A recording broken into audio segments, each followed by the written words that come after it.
갈라디아서 3장 1절에서 14절까지 말씀 우리 한 절씩 교독하겠습니다. 어리석도다 갈라디아 사람들아, 예수 그리스도께서 십자가에 못 박히신 것을 너희 눈앞에 밝히 보이거늘 누가 너희를 꾀더냐? 내가 너희에게 다만 이것을 알려하노니 너희가 성령을 받은 것은 율법의 행위로냐 듣고 믿음으로냐? 너희가 이같이 어리석으냐? 성령으로 시작하였다가 이제는 육체로 마치겠느냐? 너희가 이같이 많은 괴로움을 헛되이 받았느냐? 과연 헛되냐?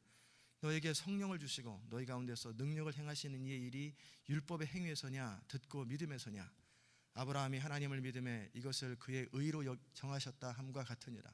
그런즉 믿음으로 말미암은 자들은 아브라함의 아들인 줄 알지어다. 또 하나님이 이방을 믿음으로 말미암아 의로 정하실 것을 성경이 미리 알고 먼저 아브라함에게 복음을 전하되 모든 이방이 너를 인하여 복을 받으리라 하였으니, 그러므로 믿음으로 말미암은 자는 믿음이 있는 아브라함과 함께 복을 받느니라. 물은 율법의 행위에 속한 자들은 저주 아래 있나니 기록된 바 누구든지 율법책에 기록된 대로 온갖 일을 항상 행하지 아니하는 자는 저주 아래 있는 자라 하였습니다. 또 하나님 앞에서 아무나 율법으로 말미암아 의롭게 되지 못할 것이 분명하니 이는 의인이 믿음으로 살리라 하였음이니라. 율법은 믿음에서 난 것이 아니라 이를 행하는 자는 그 가운데서 살리라 하였느니라.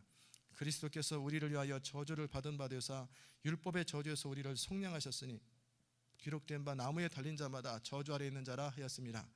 이는 그리스도 예수 안에서 아브라함의 복이 이방인에게 미치게 하고 또 우리로 하여금 믿음으로 말미암아 성령의 약속을 받게 하려 함이니라. 아멘. 오늘은 좀 어찌 보면은 미묘한 문제고 어찌 보면은 아주 깊이 있는 내용입니다. 여러분이 이 사실을 오늘 전하는 말씀을 잘 듣고 평생 동안 간직했으면 좋겠어요. 그건 뭐냐면 성령이냐, 성령의 은혜, 보혈의 은혜와 능력이냐, 인간의 능력과 의냐, 그 차이입니다. 빌리 그램이라고 하는 분이 뭐라고 그랬냐면 그의 20대, 30대 초반 그때 한참 하나님이 이제 처음 사용하기 시작할 적에 무슨 고백했냐면 기름 부음이 없이 하나님의 임재를 느끼지 아니하고 또 하나님의 성령에 함께 하시는 것이 없이는 단 한 번의 예배도 드리고 싶지 아니하고, 그러더니 차라리 저를 죽여주세요. 저를 사용하지 말아주세요. 이게 빌리 그램이 된 이유예요. 그것이 얼마나 중요한지 모릅니다. 우리 교회가 추구하고 여러분이 추구하고 우리가 추구해야 될 일이 뭐냐면 오직 하나님의 성령, 오직 십자가의 보혈이에요. 겉으로 아무리 근사하고 아무리 놀라운 일이 일어난다 할지라도 겉으로 드러난 결과를 가지고 모든 것을 평가하면 안 돼요. 그게 성령으로 시작했느냐, 그게 하나님의 은혜로 된 것이냐, 그게 보혈의 능력으로 된 것이냐, 아니면 인간적인 어떠함으로 된 것이냐. 갈라디아 교회를 향해서 사도 바울이 책망은 뭐냐면 너희가 예수를 믿고 하나님의 성령으로 믿음 생활을 시작했고 교회가 시작되었는데 어느 순간에 율법의 행위로 마치겠느냐? 어떻게 그럴 수가 있느냐? 너희가 은혜를 얻은 것은, 너희가 성령을 받은 것은 율법의 행위로냐 듣고 믿음으로냐? 그게 무슨 말입니까? 너희 가운데 그 하나님의 성령이 역사하고 너희 가운데 하나님의 은혜와 그 능력이 역사하는 것이 너희가 무언가를 율법적으로 성경대로 도덕적으로 바르게 살았기 때문에 그렇게 된 것이냐, 너의 의가 아니고 너의 공로가 아니라 오직 하나님 앞에 엎드려 하나님을 신뢰했을 때 위로부터 하나님의 성령이 내려온 것이냐. 너희가 어찌 그렇게 어리석으냐. 이 배경은 뭐냐면 갈라디아 교회가 정말 예수 그리스도의 십자가를 보혈하고 복음을 붙들면서 믿음으로 출발했는데 사람이 그래요. 어느 순간이 지나고 나면은 일이 잘 되어져 가고 문제가 없고 교회도 세팅되고 모든 것이 잘 착착착 진행될 때 하나님의 성령을 철저하게 의지하지 않으면서도 되어지는 것들이 있어요. 그럴 때 이제는 하나님을 의지하기보다는 그냥 자연스럽게 패턴화돼 버리고 그리고 프로그램화돼 버리고 그리고 내 나름대로도 얼마든지 꾸려나갈 수 있다는 거예요.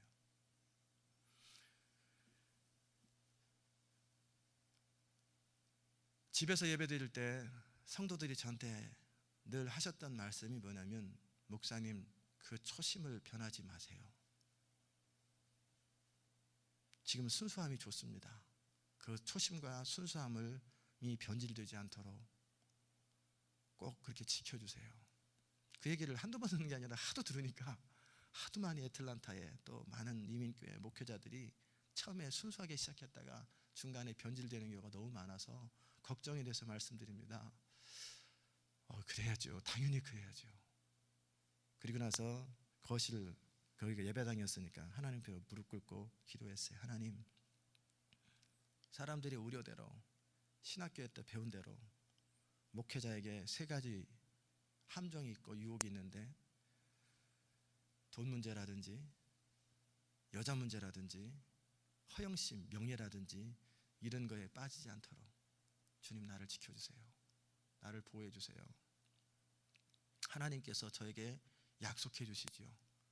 어떤 경우에도 나를 지켜주시고 보장해 주신다고 약속해 주시지요. 그럴 때 하나님이 뭐라고 하셨을 것 같아요? 예스 했을 것 같아요? 노 했을 것 같아요? 노. 그러면 안 지켜주겠다느냐? 그게 아니라는 거예요. 그것은 내가 보장해 주는 게 아니라 너와 내가 함께 이루어가는 것이다. 평생에 두렵고 떨림으로 서라. 그래서 사도 바울이 그런 거예요. 내가 다른 사람을 구원하고 내가 버림받을까 두려워한다고. 늘 두렵고 떨림으로, 그러기에 더 성령만을 의지하는 거예요. 언제? 사람은 안전지대가 없어요. 아무리 믿음의 정상에 서 보이는 사람이라 할지라도 다윗 보세요. 그냥 무너져 버리잖아요. 어떤 것도 어떤 사람도 안전한 사람은 없어요. 보장된 사람은 없어요. 그러기에 항상 두렵고 떨림으로 옷깃을 여미는 거예요. 오늘 여러분과 함께 정말 나누고 싶은 것이 바로 그런 거예요. 우리 안에 우리를 세 개로 나누면, 두 개로 나눠도 마찬가지고요. 영적인 파트가 있다고 그랬죠. 그 다음에 혼적인 파트가 있고 육체적인 파트가 있다고 그랬어요. 두 개로 나누면 영과 육이지만, 하나님의 성령이 역사하는 건 뭐냐면 우리 영 안에서 역사하세요. 우리가 예수를 믿을 때 영이 회복된다고 그랬잖아요. 이 영이 하나님과 교제가 시작되고 이 영 안에 양심도 있고요. 이 영을 통해서 역사해요. 반면에 우리 혼에서는 어떤 일이 일어나냐면, 하나님을 믿기 전에 그 상태는 뭐냐면 우리 생각과 감정과 의지가 혼적인 파트에 있어요. 이렇게 세 개로 나눌 적에 지금 나누는 거예요. 그리고 우리 육체가 그 몸에 있잖아요. 몸. 그런데 하나님의 능력과 도움이 없이도 나름대로 세상에서 잘 살아가는 사람 많아요. 어찌 보면 교회 다니는 사람들이 욕을 먹는 이유가 세상 사람보다 더 못 살기 때문에 그래요. 겉으로 드러났을 때 도덕적으로, 윤리적으로, 또 사업을 해도 예수 믿는 사람보다는 안 믿는 사람이 더 잘하는 경우도 많고, 더 근사해 보이는 사람, 품이 있어 보이는 사람 많아요. 그런데 예수 믿는 아는 사람들은 은혜를 의지한다고, 하나님의 은혜를 의지한다고 처신을 함부로 하고 용서하고 회개하면 돼. 하나님이 함께 하셔. 함부로 막 살아요. 그러니까 욕을 먹는 거예요. 그 말은 무슨 말이냐면, 크리스찬을 책망하려고 하는 제가 드리는 말씀이 아니고, 뭐냐면 우리 능력으로도 얼마든지 윤리적으로 도덕적으로 살 수 있다는 거예요. 완전하진 않아요.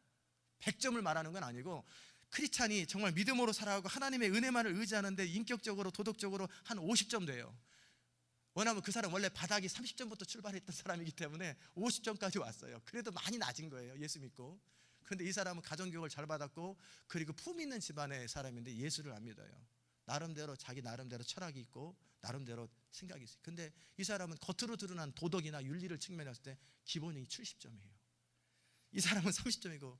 그러니까 개차반인 사람이 예수 믿고 조금 변화됐다고 해봐야 한 50점밖에 안 된단 말이에요. 근데 이 사람은 기본적으로 겉으로 드러난 인간적인 측면에서 볼 적에 도덕적으로나 사회적으로나 모든 면에서 70점 이상이 돼요.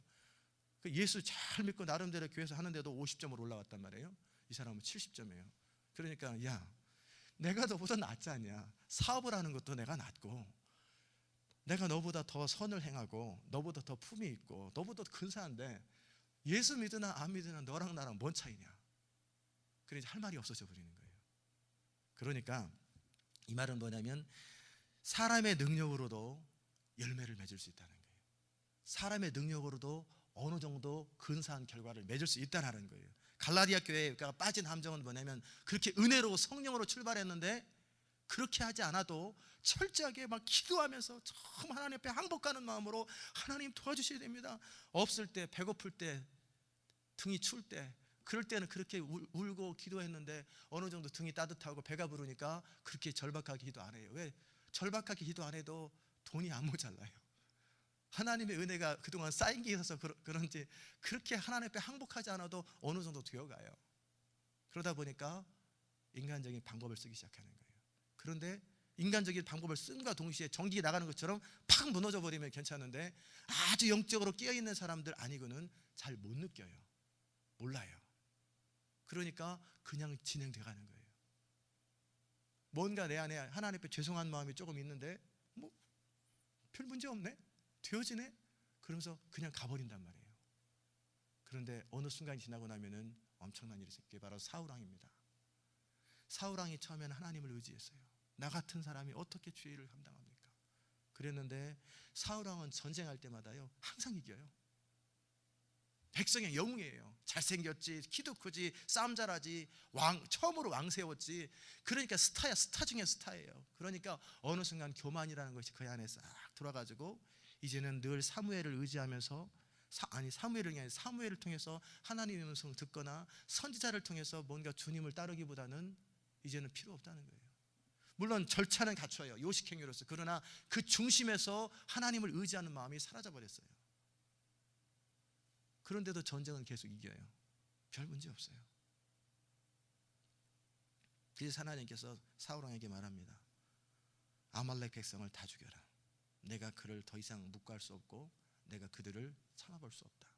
하나님의 심판은 하나님이 충분히 생각하고 참고 기다리시다가 도저히 안 될 때 소돔을 심판하시고, 도저히 안 될 때 아말렉을 심판하시고, 도저히 안 될 때 이 땅을 심판하시는 거예요. 그 심판은 의로운 거예요. 그 사랑이 담겨 있는 거예요. 그렇게 하지 않을 때는 더 이상 사람이 하나님의 형상으로 사람이 아닐 때, 더 이상 사회가 이 땅이 유지되지 않는다고 생각할 그때 더 이상 하나님의 명예와 하나님의 만든 하나님의 형상을 따라 지음받은 그 형상이 완전히 파괴돼 버릴 때, 그때는 심판이 들어가는 거예요.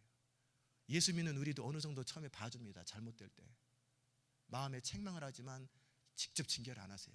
그런데 도저히 안 될 때는 징계가 들어가는 것처럼. 그런데 사울왕이 어떻게 합니까? 안 하지요. 전쟁을 이겨요. 그런데 괜찮은 건 자기 나름대로 가치 판단을 가지고 하나님의 뜻을 거슬러요. 그럴 때 그게 하나님의 테스트였거든요. 네가 정말 나만을 의지하고 내가 하는 말이 생명인 줄 알고 철저하게 하나님만을 의지하는 것이 아니라, 너는 하나님을 의지하는 게 아니라 네 나름대로 해석하고 네 나름대로 판단하고 네 나름대로 결정한다는, 내가 너를 버렸노라. 그때서부터 하나님의 신이 떠나가요. 하나님이 사울왕과 함께 하잖아요. 그리고 나서 그와 동시에 이새의 아들 다윗에게 기름 부음이 허락됩니다. 그런데 문제는 뭐냐면, 사람이 빠지는 함정이 뭐냐면, 그러면 그때 사울왕이 팍 죽어가지고 능력 없고 전쟁에서 치고 무력해져 버리면 괜찮은데, 그 뒤로 10년 동안 사울왕이 계속 왕의 자리를 유지하고 나름대로 나라를 괜찮게 유지해요. 다윗이 잘하는 동안에. 또 다른 각도에서 보면 다윗이 하나님의 사람으로 철저하게 하나님만 의지하는 사람으로 다름어지기 위해서 하나님은 사울왕을 사용한 것뿐이에요. 그 몰려다니면서 쫓겨다니면서 모함 받아가면서 다윗이 완전히 하나님만 의지하는 사람으로, 원래 하나님 마음속에 다윗이 있었거든요. 사울왕은 하나님 마음이 없었어요. 근데 하도 요구하니까 사울왕을 세웠는데, 철저하게 하나님만 의지하는 사람으로 빚어질 때까지, 이미 기름 부음을 처음 사무엘을 통해 할 때도 순수하고 괜찮았는데, 그것을 넘어서서 철저하게 하나님의 사람으로 다듬어질 때까지 10년이라는 시간을 훈련시키는 거예요. 그 방법에 사울왕을 사용하신 거예요. 그 사울왕의 그 시기와 질투를 가지고 다윗을 죽이려고 하는 모든 시도를 가지고 다윗은 하나님만 의지하는 사람이 되게 하는 거예요. 자, 그런 하나님의 뜻이 있고 또 다른 뜻이 있겠지만, 그런데 또 다른 정치적인 여러 가지 이유가 있겠지만, 사울왕의 입장에서 바라볼 적에 만약에 사울왕이 내가 하나님의 뜻에 순종하지 못하고 그랬을 때 즉석에서 망해버렸거나 즉석에서 잘못되었다면 사울왕은 정신을 차렸거나 깨달았을 거예요. 그런데 10년 동안 지속됐어요. 왕의 자리가 10년 동안 유지됐고, 근데 사울왕은 알아요. 하나님의 신이 자기에 떠난 것을 알아요. 그래서 처음에는 백성들 앞에서 그 자기 품위를 유지하려고 사무엘에게 나에게 같이 백성들 앞에 나가서 나를 왕으로서 하나님이 함께하는 사람으로 인 것처럼 표시해 주십시오. 사무엘이 딱 거절해버리자 옷을 잡고 부탁하니 옷이 찢어지고 하나님이 당신과 함께하지 않습니다. 사무엘도 대단한 거예요. 왕이 죽일지도 모르는데 그 말하고 떠나버리잖아요. 사울왕은 알아요. 어느 정도 지금 유지는 되고 있지만 하나님의 신이 떠난 걸 알아요. 근데 백성들은 몰라요. 그러나 깨어있는 사람은 알아요. 그러다 보니까 이제 사울왕은 출발 자체도 그랬지만 그때 교만함이 시작됐지만 이제 하나님의 도움 없이도 자기 나름대로 나라를 이끌어가는 거예요. 근데 돼요. 그러다 답답하니까 이제는 점치는 사람들, 그런 사람들을 의지하면서 영적인 능력들을 받으려고 그래요. 술객들을 의지하는 거예요. 그게 함정입니다. 아브라함의 케이스는 어떤 케이스냐면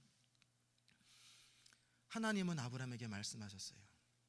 아브라함아, 내가 너를 통해서 너의 후손을 통해서 천하 만민이 복을 얻고 너에게 자손이 하늘의 별과 같이 많아질 것이다.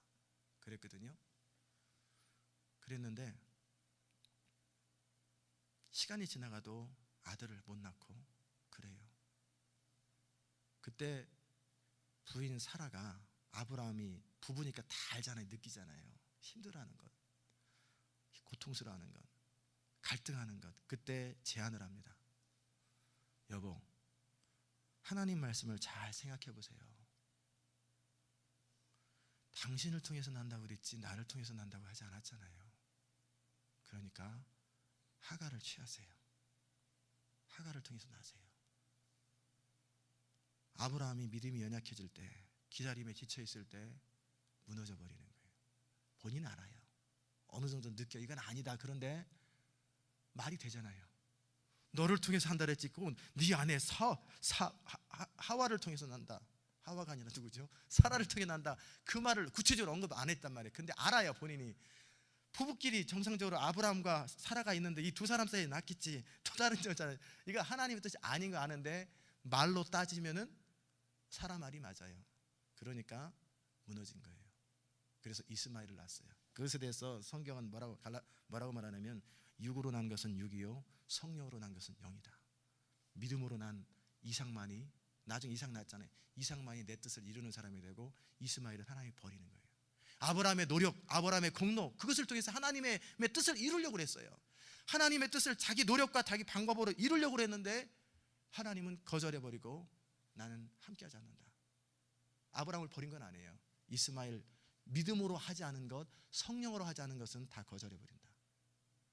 그리고 이삭의 후손을 통해서만 믿음으로, 오직 은혜로, 성령으로 된 것만 가지고 하나님의 일을 이루는 거예요. 여러분이 의지할 것은 완전히 성령을 의지하지 않냐고 우리가 영적인 부분으로 하지 않아도요, 우리 나름대로 인간적인 방법으로도 된단 말이에요. 혼적인 능력을 사용하면, 우리의 생각과 감정과 의지를 사용하면 다 도둑질만 하고 나쁜 일만 하면은 완전히 하나님만 의지하겠지. 그러나 그렇지 않아요. 더 괜찮은 것도 있고 더 근사해 보이는 것도 있어요. 교회도 성령을 의지하지 않냐고 하나님의 복음이 심겨지지 않아도요, 품이 있는 근사한 프로그램들이 많아요. 그래서 교회가 괜찮아져요. 언뜻 볼 때는 다 좋은 말이에요. 메시지도 괜찮고 모든 것이 척척척 가득했어요. 제가 그 얘기도 들었어요. 예배를 조작한다는 거. 은혜를 만들어낸대요. 어떻게 만들어내냐? 사람의 감성이 언제 터치되는지, 언제 은혜 받는지 그걸 다 안돼요. PD들도 알 뿐만 아니라 교회 지도자들도 알아요. 그러니까 적절하게 감동적인 다 메시지, 적절한 장면 해서 이 모든 것들을 다 콘티를 짜요. 그래서 만들어요. 그러면 사람들은 감동을 해요. 울어요. 그러나 거기에 성령이 없어요. 그러다 보면은, 그래서 은혜를 받는 것 같고 감동을 하고 너무 만족스럽고, 그런데 믿음이 안 자라요. 괜찮아거든요. 안 돼요. 제가 설교를 준비하면서요, 주일날은 한 번 실패를 했고요, 결과를 말하는 게 아니에요. 결과적으로 좋았냐 안 좋았냐 그 말을 한 게 아니에요. 수요일날은 2번 실패했어요. 3년 반, 4년 동안. 주일날은 한 번. 제가 실패했다는 건 뭐냐면 철저하게 하나님의 성령을 의지하고 하나님께 완전히 항복된 상태에서 위로부터, 물론 하나님이 제 생각과 감정을 사용하시죠. 하나님의 은혜와 영감을 받아서 말씀을 준비한 적을 계속 그렇게 해왔는데 한 번 놓쳤어요. 작년 5월 달에. 저는 알아요. 근데 좀 깨어있는 성도들은 금방 알더라고요. 그게 성령으로 말씀을 전하는지 그냥 목사님이 준비한 거지 금방 알더라고요. 왜냐면 훈련돼서 그래요. 근데 많은 사람들은 몰라요. 수요일 날은 2번 그랬어요. 하나님 앞에 엎드려서 말씀을 준비하고 강해 설교를 준비한다 할지라도, 자료를 찾는다 할지라도 철저하게 하나님을 의지하고 성령을 의지하면서 정말 하나님의 능력으로, 내 능력이 아니라 오직 하나님의 능력으로 되어졌는지 안 되어졌는지 전 다 알거든요. 깨어있는 사람은 다 알아요. 그런데 2번을 실패했어요. 말 돼요. 설교 준비를 잘하고 못하고를 떠나서 결정적인 그 순간에 하나님을 온전히 의지하면서 위로부터 능력이 나와서 하나님이 말씀을 주시고 정말 그렇게 해서 말씀을 전하지 않고도 근사한 메시지가 전달되더라는 거예요. 들을 만한 내용이 전달되더라는 거예요. 그게 함정이라는 거예요. 그게 사업을 해도요, 그렇게 하나님 앞에 엎드리고 간절히 하나님의 방법으로 하지 않아도 어느 정도, 처음에는 어렵고 힘들 때 그렇게 했는데 어느 정도 사이즈가 되니까 그냥 자연스럽게 패턴처럼 돌아가더라는 거예요. 근데 거기에 생명이 사라지기 시작해요. 하나님의 은혜가 사라지고, 당장은 안 망해요. 그러다 보면 어떤 일이 생기냐면 그게 익숙해져 버리면 다른 사람 말 안 들어요.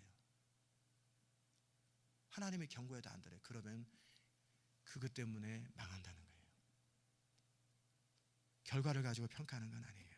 철저하게 그 중심이 율법으로냐 믿음으로냐, 그 차이는 율법은 내 노력과 내 열심과 내 최선을 가지고 하는 거냐, 아니면 물론 내 노력도 필요합니다. 내 최선도 필요합니다. 그러나 그건 너머에 하나님의 도우심, 때로는 내가 최선을 못했을 때 하나님 앞에 깨어진 심령으로 주님 도와주세요, 내가 최선을 다하고 성실했어야 되는데 그렇게 하지 못해 죄송합니다라고 항복할 때 그때도 더 강하게 역사해요.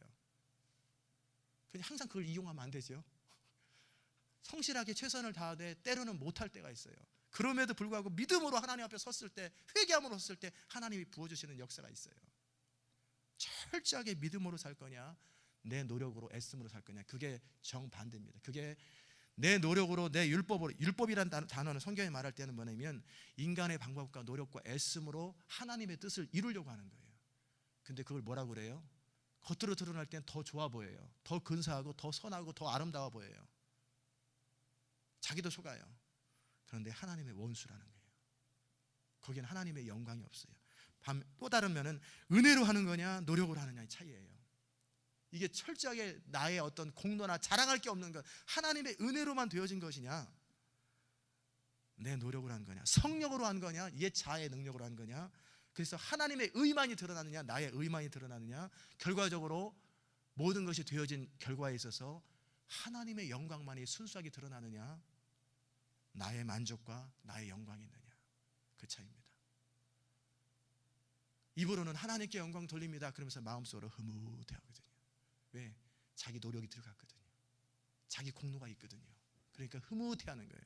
사람들이 칭찬하면은 부족합니다, 뭐 하나님이 하셨지요 그러면서도 야, 나 참 괜찮은 사람이네, 나 잘하네. 그게 함정이 뭐냐면 사울왕이 되는 함정이에요. 성령으로 시작했다가 육체로 마치겠느냐. 육체라는 게 무슨 타락하고 성적으로 마약적, 이걸 말하는 게 아니에요.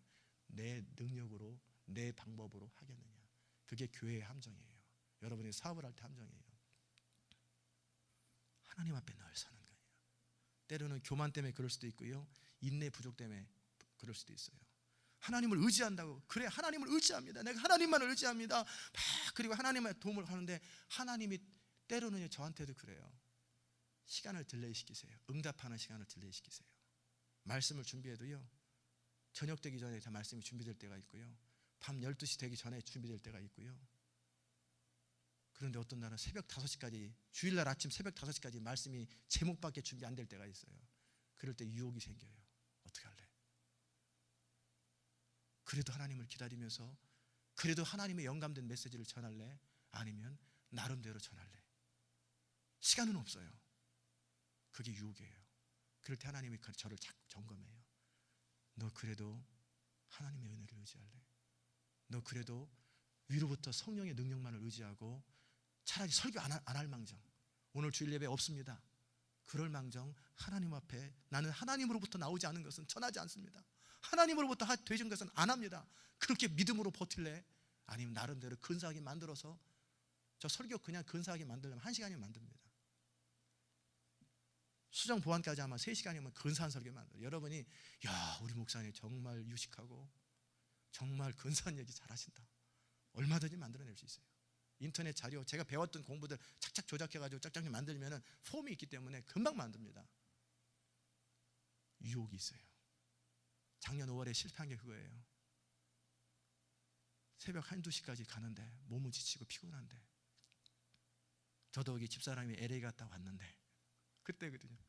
제자훈련 세미나 갔다 와가지고 그때 어떻게 했냐면, 제목은 은혜였거든요. 순간적으로 그 1년 전에 했던 설교가 딱 떠올라요. 난 알아요, 이건 아니다. 그런데 거기서 예화들을 적절히 사용해가지고 만들었어요. 그리고 근사하게 10장을 만들어서 딱 전달했어요. 근데 저는 알아요, 이건 하나님으로부터 만들어진 설교가 아니다, 은혜로 된 게 아니다. 수치스럽죠. 그런데 문제는 사람들이 칭찬하더라는 거예요. 깨어있는 사람은 알지만 오늘 메시지 좋았어요, 그 함정에 빠지는 거예요. 새벽 5시가 되어도 이제 아침 7시면 나와야 되잖아요, 교회를. 씻고, 저는 하나님의 은혜로 되지 않은 것, 하나님의 성령으로 되지 않은 것, 저는 망하는 한이 있어도, 나는 여기서 실패하는 한이 있어도, 나는 주일 예배 설교 없다고 하는 한이 있어도 거기서 버티는 거예요. 저는 안전합니다. 저는 하나님으로부터 나온 것 아니면 저는 안전합니다. 그리고 버티고 있는 거예요. 그때 영감이 임하기 시작해요. 하나님 보시는 거예요. 마지막 순간까지 주를 의지하느냐, 마지막 순간까지 주님을 신뢰하느냐, 1시간 만에 준비돼 버려요. 타이핑 속도가 되게 빠르니까 10장 금방 준비돼 버려요. 하나님은 항상 보는 게 네가 전심으로 주를 의지하느냐, 시간이 딜레이 돼도 네가 포기하지 않느냐. 사울왕이 빠졌던 함정은 뭐냐면 사무엘이 늦게 왔어요. 그러니까 나름대로 전쟁의 위협 때문에, 상황 때문에 인간적인 방법을 취하는데 그게 함정이었던 거예요. 근데 되더라는 거예요. 그게 성령을 의지하지 않는 것, 보혈을 의지하지 않는 것. 어느 기도원의 권사님, 능력자입니다. 아주 능력 있잖아요. 예언을 하고 병을 고치고 엄청난 기적을 해요. 사람들이 막 몰려와요. 막 칭찬합니다.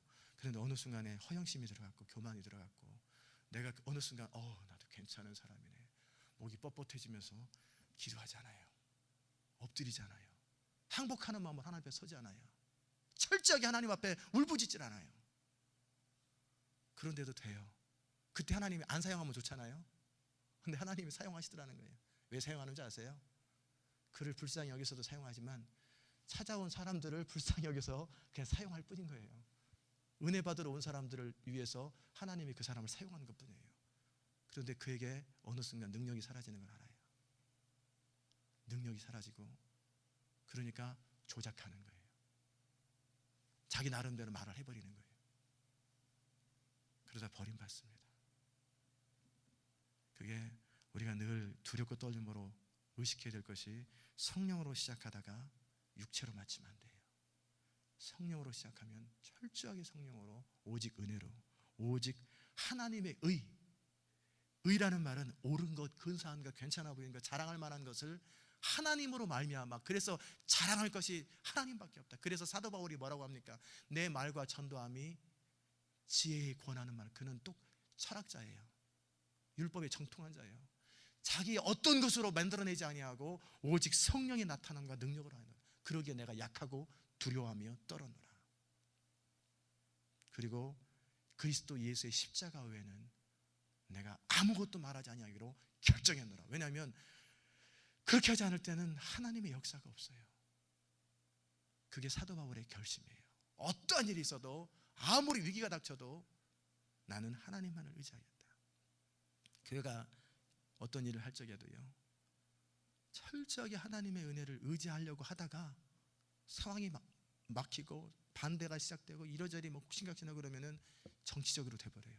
편법을 딱 써버린단 말이에요. 사업도 그래요. 그런데 그때 일이 안 되면 얼마나 좋겠어요. 일이 된단 말이에요. 그러나 거기에는 이제 하나님의 생명이 떠나기 시작해요. 그래서 근사하게 건물을 지어놨어요. 근사한 프로젝트가 완성됐어요. 근데 그 안에 생명이 빠져있고 처음에는 못 느끼냐 서서히 무너져가기 시작하는 거예요. 그 함정이 어느 순간 틈이 생기는 거예요. 틈. 그게 성령을 의지할 거냐. 다시 한번 말씀드립니다. 성령을 완전히 우리 영 안에서 성령을 의지하지 않아도 더 근사할 수 있다는 거예요. 더 괜찮을 수 있다는 거예요. 그러나 그게 함정이라는 거예요. 살리는 것은 영이니 육은 무익하니라. 오직 성령으로, 오직 십자가의 은혜, 오직 자랑할 것은 하나님밖에 없는 거예요. 누가 칭찬을 해도 내 마음속에 그냥 겸손을 가장해서 뭐 감사합니다 하나님이 하셨죠가 아니라 하나님 앞에 정말 섰을 때 이건 하나님이 하셨지 나는 한 것이 없습니다. 정말 하나님이 하셨습니다. 언제든지 그 고백이 가슴 속에서부터 흘러나와야 돼요. 그런데 어느 순간 자기를 의지하거나 내 노력이 들어갔거나 어떤 방법이 들어갔잖아요. 그러면 내 마음속에 그 중심의 파워를 말하는 거예요. 어떤 구체적인 행동을 말하는 게 아니라 그 중심의 에너지가, 강력한 소스가 하나님으로부터 나오지 않았을 때는 내 마음속에 인간의 어떤 악함 때문에 그래요. 흐뭇해요. 되네. 기분 좋고 흐뭇하고 만족스러워요. 근데 그게 함정이라는 사실을 오래 뒤에 깨닫게 돼요. 저는 간절히 원하기는 이 교회도 저도 여러분도 여러분이 비즈니스라든 어떤 일을 하든지 오직 성령으로, 오직 믿음으로, 오직 하나님의 의, 오직 하나님의 영광, 그러기 위해서 매 순간 깨어져야 돼요. 매 순간 하나님 앞에 깨어진 심령으로 나가고 주님 나를 불쌍히 여기소서, 주님 나를 도우소서. 때로는 그런 심령이 안 될 때는 울부짖고, 때로는 그런 심령이 안 될 때 금식하면서 하나님 앞에 서는 거예요. 주의 성신을 내게서 떠나지 마옵소서. 그러면서 울부짖고 하나님의 임재가 임할 때까지 통곡하는 거예요. 그래야만이 하나님의 사람이 돼요. 다시 한번 말씀드리지만 빌리 그레햄이 30대 그렇게 쓰임받았던 이유가 뭐냐면 단 한 번의 예배도 기름 부음이 없는 예배, 하나님의 임재가 없는 예배, 그리고 그런 것은 원치 않습니다. 그러니 저를 죽여주세요. 사용하지 말아주세요. 그래서 위대한 거예요. 살아있는 사람을 그렇게 위대하다고 언제 잘못될지 모르겠지만 하나님 앞에 늘 그렇게 겸손한 태도, 오직 철저하게 성령을 의지하는 태도, 이것이 우리가 살 길입니다. 기도하십시다. 하나님 감사합니다. 갈라디아 교회를 향한 경고는 너희가 성령으로 시작했다가 육체로 마치겠느냐. 너희가 오직 하나님의 은혜, 십자가의 보혈만을 의지했다가 네 나름대로 노력과 애씀으로 너의 공로로 이 모든 일을 이루겠느냐. 그리스도께서 저주를 받은 바 되사 율법의 저주에서 우리를 속량하셨고, 그래서 그리스도가 모든 걸 이루셨는데 그 그리스도의 공로에다 네 공로를 더하느냐, 네 의를 더하느냐. 네가 그렇게 어리석으냐. 성령으로 시작했다가 믿음으로 시작했다가 왜 육체로 마치고 너의 노력으로 맞춰버리고 너의 자랑으로 맞춰버리느냐. 하나님, 이 책망이 우리에게 되지 않을까 두렵습니다. 이 교회에게 다가오지 않을까 두렵습니다. 늘 두렵고 떨림으로 오직 깨어진 심령으로 하나님의 은혜만을, 성령만을 의지할 수 있도록 은혜 베풀어 주옵소서. 주님, 은총 베풀어 주옵소서. 감사드리며 예수 그리스도의 귀하신 이름으로 기도드리옵나이다. 아멘. 우리 각자 기도하시고 돌아가십시다.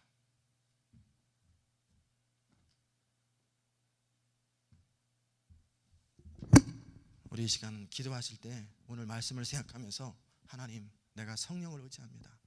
내가 하는 건지 성령이 하는 건지 그 감각이 생길 수 있게 해달라고, 그리고 철저하게 성령만을 의지하는 사람 되게 해달라고, 내가 오직 하나님의 은혜만을 의지하는 사람이 되게 해달라고 우리 같이 기도하십시다. 은혜로우신 아버지 하나님 감사합니다. 오직 하나님의 은혜, 하나님의 성령만을 우리가 의지합니다. 주님, 저희를 통해서 주님 주의 나라, 주의 영광을 나타내 주시옵소서. 저희를 통해서 주의 나라, 주의 영광을 나타내 주시옵소서. 오 하나님,